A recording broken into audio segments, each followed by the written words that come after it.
Good morning. This is encouragement and motivation from my heart. And today I'm going to talk to you more about Joseph.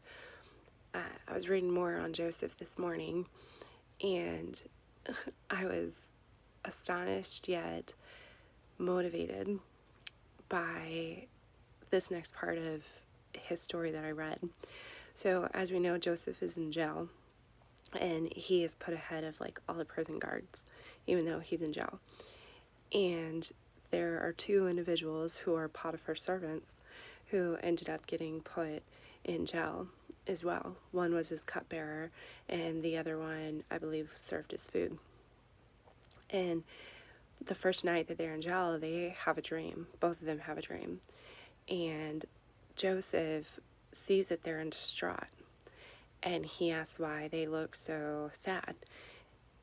And first, I want to comment on that. You're in prison, you're in a hard situation, a tough time, and Joseph still went out of his way to ask how the other prisoners were doing.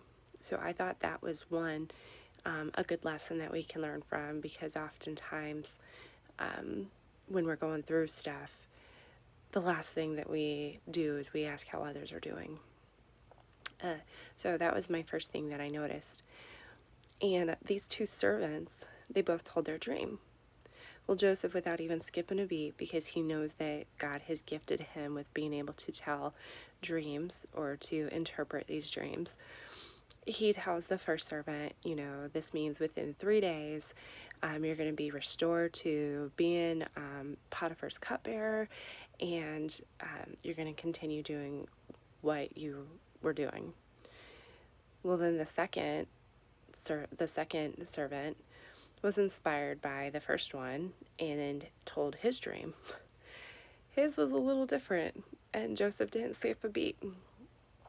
His talked about how there was food in a basket, and it was on top of his head, and the birds came and ate from it.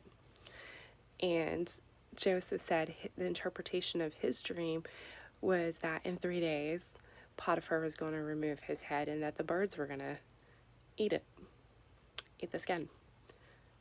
Yeah, this is pretty. And that caught my attention because Joseph was bold in what God had called him to do. He was bold in the gifting, and he didn't skip a beat. He didn't worry about the feelings of the other person, or it didn't seem like he worried at all in regards to living out what God has called him to do. So that was the second thing that I noticed, and it inspired me, because oftentimes I can get in my own feels and worry about what other people are thinking, or worry about what other people will say, instead of worrying about what God says to me. And it's two more things before I let you guys go on about your day. Yesterday I was listening to a podcast, Stephen Furtick. Well, it wasn't a podcast, it was a message from Stephen Furtick, and he was it was the book Chatterbox.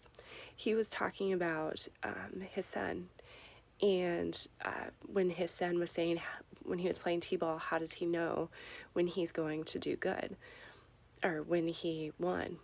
And his dad said, whenever you're out there on the field, you're always going to know where I'm at, and whether you catch a ball, throw a ball, hit a ball, whatever it is you do, look to me and I'll give you a thumbs up. If you get a thumbs up, then that means you've done good, you're winning.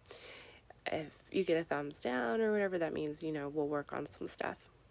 And he related it to, that's how he tries to live his life with God, is getting thumbs up from God, not from other people. And that stood out true to me too, is okay, if I get a thumbs up from God, then I should be good. But that's not always so easy to do.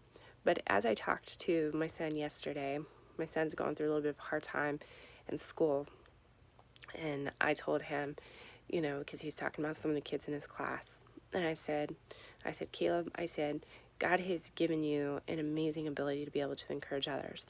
So if he's given him an amazing ability to be able to encourage others, what is it that the enemy is going to want to work through other people to do, to discourage him, right?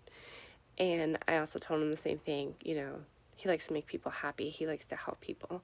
So whatever it is that you like to do, the enemy can try and work through other people to try and get you to do the opposite of what you like to do, which means you don't do the giftings that God has placed upon your life because you're discouraged or you're not happy or you're sad.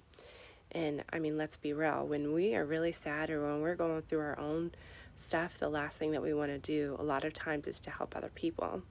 For me, it helps me to be able to encourage other people. But I know that that's for me. So why am I telling you all this about Joseph's story, about Caleb, my son, and about Stephen Furtick's story?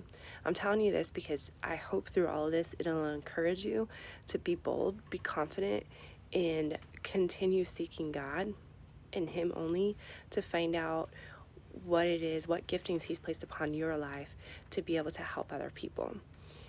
And there's only God that can tell you that. Nobody else can. And the only way that you're going to find out those giftings, if you don't know, is by seeking God.